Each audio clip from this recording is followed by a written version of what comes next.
Vice chancellor university of Kashmir professor Nilofer Khan, vice chancellor Islamic university of science and technology professor Shakeel Ahmad Ramzoo, dean students welfare professor Aneesa Safi, registrar university of Kashmir Shri Nisar Mir, divisional commissioner Kashmir Shri Pandurang Pole, ADGP Kashmir Shri Vijay Kumar, Jammu Kashmir प्रशासन के हमारे सहयोगी,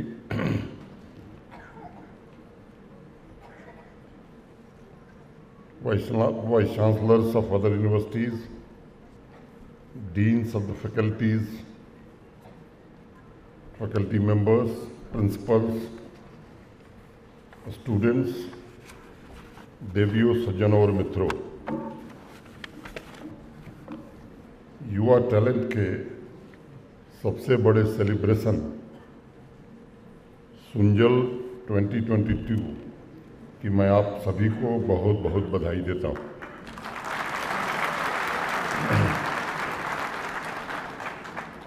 कश्मीरी में सुंजल का अर्थ अभी बताया गया आपको मंच से भी मेरे पहले, रेनबो माने इंद्रधनुष, और उर्दू में इसे धनक कहते हैं। लेखकों शायरों की जुबान में ये नेचर का सबसे बड़ा हुनर माना जाता है, और इसीलिए साकी फारूकी साहब ने लिखा है, आग हो दिल में तो आँखों में धनक पैदा हो, आग हो दिल में तो आँखों में धनक पैदा हो, रूह में रोशनी लहजे में चमक पैदा हो। एक शोला मेरी आवाज़ में लहराता है, खून के लहर ख्यालों में ललक पैदा हो, खून के लहर ख्यालों में ललक पैदा हो। 3000 से ज़्यादा नौजवान स्टूडेंट्स क्रिएटिविटी की अलग अलग विधाओं में आने वाले दिनों में अपना हुनर दिखाएंगे, और सुंजल के प्लेटफार्म से एक भारत श्रेष्ठ भारत की परिकल्पना को मूर्त रूप देने का प्रयास भी करेंगे, और आगे नॉर्थ जोन यूथ फेस्टिवल और बाद में फरवरी 2023 में होने वाले नेशनल यूथ फेस्टिवल में हिस्सा भी लेंगे। मैं आप सभी को बहुत बहुत शुभकामनाएं देता हूं। मित्रों, आज आप सौभाग्यशाली हैं, एक ऐसे युग में आप विद्यार्थी हैं जब भारत के सम्माननीय प्रधानमंत्री ने आपकी पीढ़ी को, अभी जिसका जिक्र हुआ NEP 2020 नेशनल एजुकेशन पॉलिसी, सोच समझ करके देश के अनेक विद्वानों ने उसमें अपना योगदान दिया है, और आपको ये सौगात के रूप में मिली है। एकेडमिक्स में ग्रीक फिलॉसफर अरस्तु का बड़ा महत्वपूर्ण स्थान है। बहुत से लोग उन्हें ज़्यादा मानते हैं।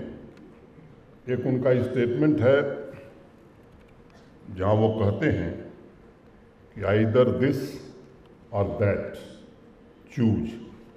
मैं थोड़ा वहाँ असहमत होता हूँ। ये तो क्लास में मैथ की पढ़ाई वाली बात हो गई, या तो ब्लैक नहीं तो वाइट।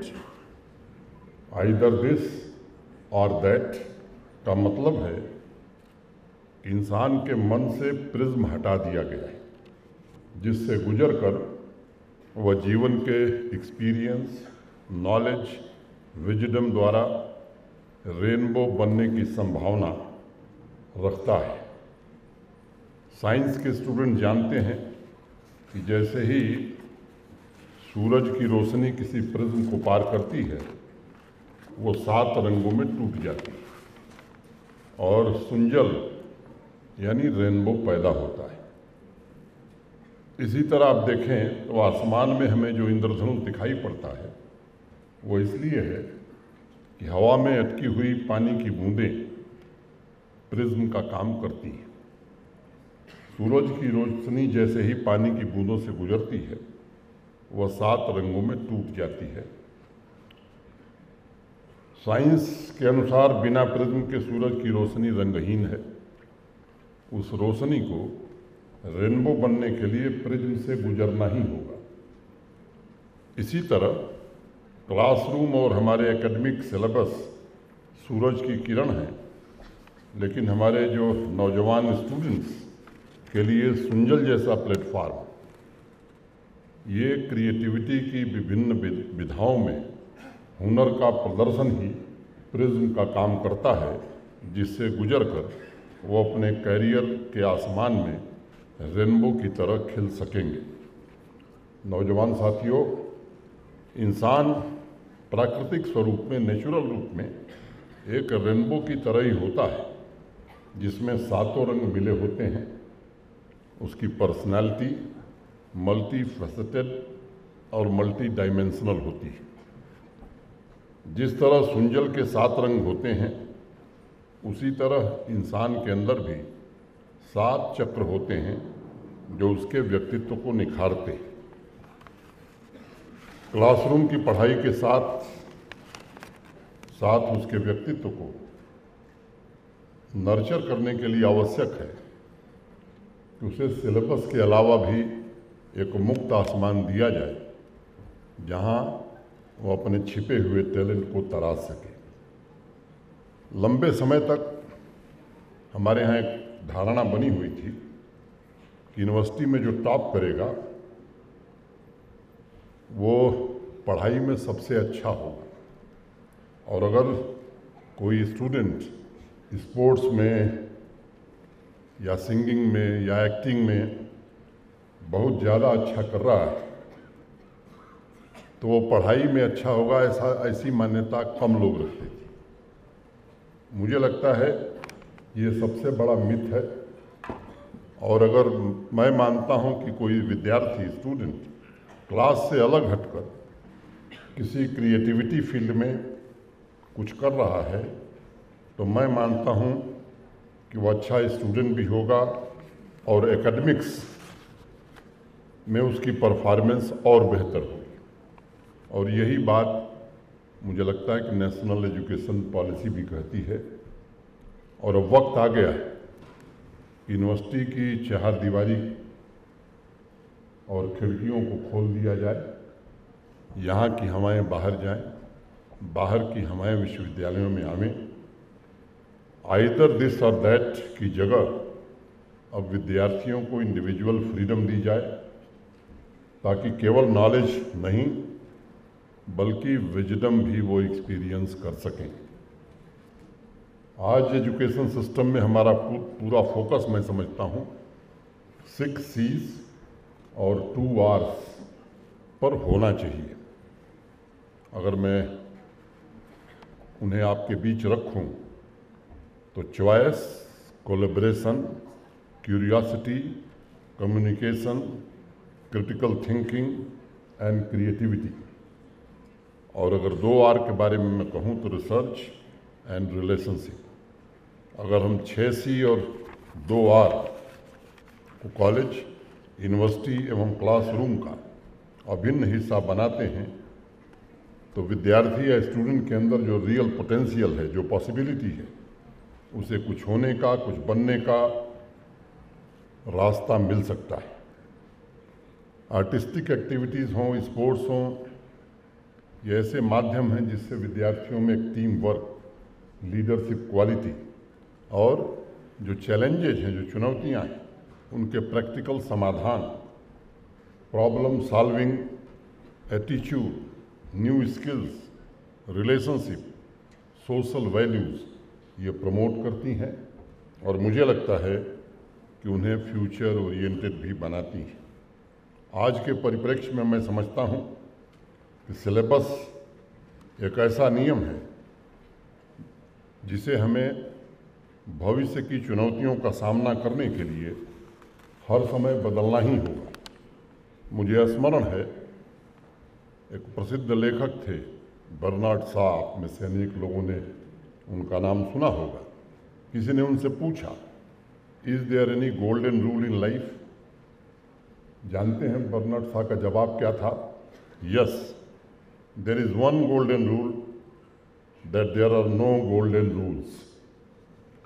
ये उस समय उन्होंने कहा था, और इसलिए मैं मानता हूँ कि education is not about the race to come first, but education is about achieving the highest peak of values in life. Either this or that की बजाय हमारी शिक्षा स्टूडेंट्स को भविष्य की चुनौतियों का सामना कैसे कर सकें, इसके लिए तैयार करे, ये आज आवश्यक हो गया है। किसी एक सब्जेक्ट में अगर विद्यार्थी ने पढ़ाई की है तो उसी फील्ड में वो काम करे, ये अब जरूरी नहीं है। अनेक विकल्प आज विद्यार्थियों के सामने हैं, और विद्यार्थी के ऊपर है, स्टूडेंट के ऊपर है कि जिस फील्ड में उसका मन करे वो काम कर सकता है, अपने व्यक्तित्व का विकास कर सकता है, और उसका एक्सपीरियंस इतना गहन होना चाहिए कि आगे चलकर अपनी पसंद का वो काम कर सके। और आप में से अनेक लोग मेरी बात से सहमत होंगे कि दुनिया में अनेक ऐसे लोग हैं जिन्होंने बहुत पढ़ाई लिखाई औपचारिक रूप से नहीं की, लेकिन दुनिया उन्हें बहुत, उनका योगदान दुनिया के लिए बहुत। और अगर महात्मा गांधी को हम देखें तो उनके पास वास्तव में डिग्री केवल एक स्कूल की थी, लॉ की डिग्री उनके पास नहीं थी। प्रैक्टिसिंग लॉयर के रूप में उनको एक सर्टिफिकेट मिला था। लेकिन आज दुनिया में सबसे ज़्यादा हर साल अगर किसी पर किताब लिखी जाती है तो महात्मा गांधी पर लिखी जाती है। कौन कह सकता है कि महात्मा गांधी पढ़े लिखे नहीं थे? सचिन तेंदुलकर हमारे सामने जीता जागता उदाहरण। एक गरीब परिवार का नौजवान जिसके पास एक ही पतलून थी, स्कूल से आता था तो उसकी माँ उस पतलून को धुलती थी, और वही पतलून सूखी नहीं रहती थी। सचिन तेंदुलकर पहुंचकर क्रिकेट के मैदान में प्रैक्टिस करते, और उनको भारत ने सर्वोच्च सम्मान दिया है। कौन कह सकता है कि सचिन तेंदुलकर पढ़े लिखे नहीं? आज तक कोई एक बयान सचिन तेंदुलकर का आप ऐसा बता सकते हैं जिस पर कभी देश में विवाद हुआ हो? तो मुझे लगता है कि इन प्रश्नों पर आज हमें विचार करने की आवश्यकता है। और अगर आप वैज्ञानिकों को देखेंगे तो रिसर्च के साथ साथ उन्होंने संगीत में, कला में काफ़ी रुचि ली। आप में से शायद कम लोगों को पता होगा कि महान वैज्ञानिक सीवी रमन क्लासिकल म्यूजिक के बहुत शौकीन थे, और मृदंगम तथा तबला बजाना उन्हें विशेष रूप से पसंद था। महान न्यूक्लियर साइंटिस्ट राजा रमन्ना, अगर आपने देखा होगा तो अपने नाम के आगे पीएचडी के अलावा भी कुछ लिखते थे, LRSM। उनके साथी वैज्ञानिकों ने उनसे एक बार पूछा कि रमन्ना साहब, आपने पीएचडी तो की, ये मालूम है पीएचडी लिखते हैं, लेकिन ये हम नहीं समझ सके कि LRSM ये कौन सी डिग्री है। कई महीने बाद रमन्ना साहब ने स्वयं बताया कि न्यूक्लियर फिजिक्स में पीएचडी करने के बाद मैंने इंग्लैंड के रॉयल स्कूल ऑफ म्यूजिक से डिप्लोमा किया था, और LRSM का मतलब licentiate of Royal School of Music, वो डिग्री भी हमने हासिल की थी। बहुत अच्छा पियानो बजाते थे। हमारे देश के पूर्व राष्ट्रपति डॉक्टर APJ अब्दुल कलाम बहुत कुशल वीणा वादक थे। अगर आप में से क्वांटम फिजिसिस्ट मेरिट मूर का नाम आप में से कुछ जानते होंगे तो शायद आपको ये पता होगा कि दुनिया के जाने माने डांसर्स में उनकी गिनती होती है। ऐसे अनेक उदाहरण आपको देश में, दुनिया में मिल जाएंगे। इसलिए मुझे लगता है कि एजुकेशन का मतलब सिर्फ नंबर पाना या सफलता का केंद्र नहीं है। एजुकेशन का मतलब पर्सनैलिटी और विचारों का विस्तार भी है। हर एक विद्यार्थी यूनिक है, हर एक स्टूडेंट यूनिक है, वो अद्वितीय है। जब तक हम हर एक स्टूडेंट्स की अद्वितीय प्रतिभा को सम्मान नहीं करेंगे, तब तक कैंपस और इंस्टीट्यूशंस आगे नहीं बढ़ सकते। और इसलिए हमारे यहाँ कहा जाता है कि आपके अंदर की जो अंतर्ध्वनि, आप उसे पहचानिए कि आप करना क्या चाहते हैं और फिर उस दिशा में प्रयास कीजिए। मुझे लगता है कि आप एक ऐसे युग में हैं जब भारत दुनिया की 5वीं बड़ी अर्थव्यवस्था बन गया है, और जिस गति से हम आगे बढ़ रहे हैं, शायद आने वाले दिनों में फिर हम अपना वो गौरव हासिल कर सकेंगे। स्टार्टअप्स और यूनिकॉर्न के समय में आप पढ़ाई कर रहे हैं। आपसे अपेक्षाएं जम्मू कश्मीर की और देश की कुछ दूसरी हैं, और इसलिए मैं आप सबसे निवेदन करना चाहता हूं कि अब वक्त आ गया है कि हम अपनी प्रतिभा से, और ख़ास तौर से विश्वविद्यालयों का जो दायित्व है कि जिस समाज में हमारी यूनिवर्सिटी है, उस समाज की चुनौतियों और समस्याओं का समाधान देने में हम कितने सहायक होते हैं। और कई बार मैं जिक्र करता हूँ कि नॉलेज इकॉनमी की बड़ी चर्चा हो रही है। सही भी है, एक ज़माना था जब हम नॉलेज इकॉनमी के बदौलत ही सोने की चिड़िया कहे जाते थे। उसके विस्तार में मैं नहीं जाना चाहता। कोविड के दौरान ह्यूस्टन यूनिवर्सिटी ने, जहाँ वो यूनिवर्सिटी स्थित है, जानते हैं इकॉनमी में उसका कंट्रीब्यूशन क्या था? $3 बिलियन। यूनिवर्सिटी एक बड़ा केंद्र हो सकती है। अब समय आ गया है कि हमें उस दिशा में सोचना चाहिए, हमें उस दिशा में आगे बढ़ना चाहिए। और मुझे खुशी है कि यूनिवर्सिटी ऑफ कश्मीर की वाइस चांसलर, यहाँ के टीचर्स, कश्मीर यूनिवर्सिटी को देश का एक प्रतिष्ठित शैक्षणिक संस्थान बनाने में उन्होंने काफ़ी अहम भूमिका निर्वहन की है। और मैं उम्मीद करता हूँ कि आने वाले दिनों में भी इसका गौरव ये बना रहेगा और आगे बढ़ेगा, ऐसा मुझे पूरा भरोसा है। एक बचपन में एक छोटी कहानी मैंने सुनी थी। हमारे इलाके में ये कहानी बड़ी प्रचलित है। एक गांव में एक संगीतकार थे, म्यूजिशियन थे, बड़े प्रसिद्ध थे। रिमोट एरिया का गांव था। वहाँ कोई पहला लड़का इंजीनियरिंग की पढ़ाई करके आया। गांव में पढ़े लिखे लोग कम थे। सब लोग लेकर के उस बच्चे को म्यूजिशियन के पास ले गए। कहे, साहब ये बच्चा हमारे गांव की शान है और हम चाहते हैं कि आप भी इसके बारे में 2 शब्द कहिए। तो जो म्यूजिशियन था उसने कहा कि भाई इस बच्चे को 2 घंटा मेरे पास छोड़ दो, तब मैं इसके बारे में अपनी राय दूंगा। 2 घंटे बाद फिर गांव के लोग पहुंचे, और जैसे यहाँ सरपंच साहब लोग हैं, हमारे यहाँ भी प्रधान और मुखिया होते हैं, तो पूरी पंचायत थी। उन लोगों ने पूछा उस म्यूजिशियन से, बड़ा नामी गिरामी था पूरे इलाके में, उसका बड़ा शोर था कि ये बच्चा हमारे गांव का जिसने इंजीनियरिंग की पढ़ाई की है, ये कैसा लगा? तो उसने कहा कि साहब ये बड़ा अद्भुत है, और मुझे सबसे बड़ा आश्चर्य है, उस समय इंजीनियरिंग का कोर्स 5 साल का था।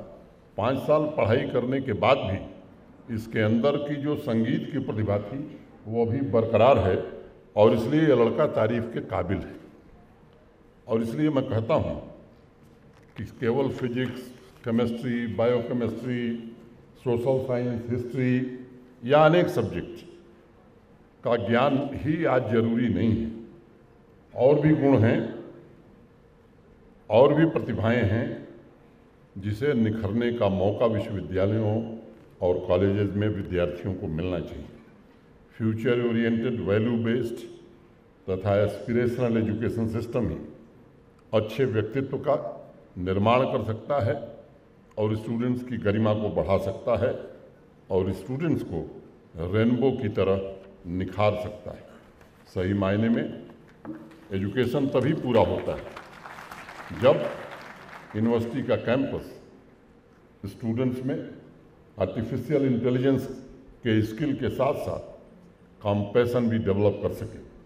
उसे अच्छा actor, painter, singer, dancer, sportsman, writer बनने का एक वातावरण प्रदान कर सके। यूनिवर्सिटी कैंपस का मतलब है कि वह ट्रांसफॉर्मेशनल हो, एक्सेसिबल हो और टैलेंट्स को नर्चर करते हुए बेहतर भविष्य का निर्माण कर सके। मैंने जैसा पहले कहा तो मुझे अति प्रसन्नता है कि राष्ट्रीय शिक्षा नीति की अनुशंसा के अनुरूप यूनिवर्सिटी ऑफ कश्मीर ने आवश्यक परिवर्तन किया है। Innovation, teaching, learning process, scientific, humanities में रिसर्च, वैल्यू बेस्ड एजुकेशन के लिए सिर्फ जम्मू कश्मीर ही नहीं बल्कि पूरे देश में कश्मीर यूनिवर्सिटी की आज चर्चा हो रही है। जैसा अभी प्रोफेसर नीलोफर ने बताया, नैक में A+ ग्रेड तथा NIRF रैंकिंग में 53rd पोजीशन हासिल करके कश्मीर यूनिवर्सिटी आज इंडियन एजुकेशन लैंडस्केप में सेंटर ऑफ एक्सेलेंस के रूप में अपनी जगह बना चुका है। मैं प्रोफेसर नीलोफर खान, सभी faculty members, non teaching staff और यहाँ के विद्यार्थियों को इसके लिए हृदय से बहुत बहुत बधाई देना चाहता हूँ। मैं यहाँ उपस्थित नौजवान स्टूडेंट से भी ये बात कहना चाहता हूँ, यह कैंपस, सुंजल का यह प्लेटफॉर्म आपके जीवन का सबसे खूबसूरत गिफ्ट है। यहाँ से आप जो अर्जित करेंगे उसे जम्मू कश्मीर के निर्माण में और इस देश के निर्माण में लगाना आपकी सबसे बड़ी जिम्मेदारी है। मुझसे पहले वाइस चांसलर महोदया ने कुछ बातें इंफ्रास्ट्रक्चर को अपग्रेड करने के लिए और फैकल्टी मेंबर्स की कमी का जिक्र उन्होंने किया है। मेरी चर्चा पीछे हुई थी उनसे और प्रोफेसर रामसू से। ये जो उम्र 62 साल से 65 साल कर दिया जाए, सिद्धांतों में सहमत हूँ। शीघ्र ही इसके आदेश जारी कर दिए जाएंगे प्रशासन के द्वारा, क्योंकि पूरे देश में अनेक शिक्षण संस्थाएं अच्छे फैकल्टी मेंबर्स के अभाव से जूझ रही हैं और तात्कालिक समाधान इसका ये है कि ये कर दिया जाए। बाकी जो सिलेक्शन प्रोसेस है वो अपने ढंग से चलता रहेगा। चलते चलते मैं 4 लाइनें कह के आपसे विदा लूँगा, क्योंकि आप कार्यक्रम देखने आए हैं और जब सीरियल बढ़िया आता है तो विज्ञापन थोड़ी देर के लिए ठीक लगता है और इन्होंने विज्ञापन को ही प्रमुख सीरियल बना दिया है, तो मैं उस मर्यादा को समझता हूँ। 2 लाइन कह के मैं विदा लूँगा। मौसम, खुशबू, रंग, धनक के मंजर सारे उसके थे। मौसम, खुशबू, रंग, धनक के मंजर सारे उसके थे। रात की काली छाया मेरी, चाँद सितारे उसके थे।